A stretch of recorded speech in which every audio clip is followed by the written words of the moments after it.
ArcGlobe includes the capability to create user-defined animations. These animations are keyframes or flight paths that control camera positions, and also layer properties that control visibility, transparency, and other parameters. You can then play these animations back in real time, or you can export QuickTime or AVI movies of the animation sequences.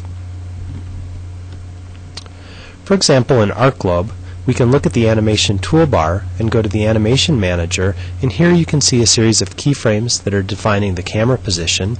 You can see a series of tracks that have been defined, and for each one of these tracks we have, through the time sequence of the animation, various times where the layers turn on and off. So the net effect is we can create this animation that we can then play back in real time. Now, the importance of creating these animations are usually to tell a story, to convey an important concept or convey an important message.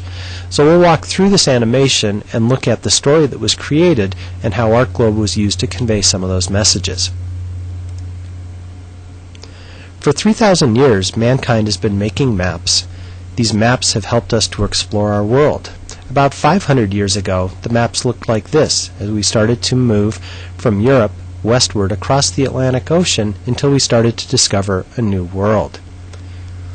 As we started to reach North America, about 100 years ago, our view of the world started to change.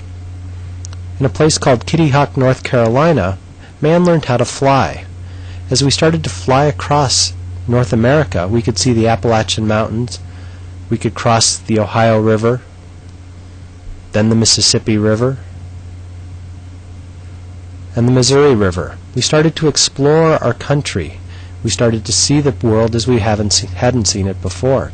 We crossed into Nebraska and then Wyoming, crossing over Yellowstone National Park and the terrain of the Rocky Mountains, until finally we started to reach the Columbia Plateau and the Pacific Northwest. From here we started to run out of places to expand westward, and about 40 years ago we started to expand up. We started to see our world from space. We started to launch spaceborne sensors that could monitor our planet and understand how things were changing. And then just recently, we've started to explore new worlds.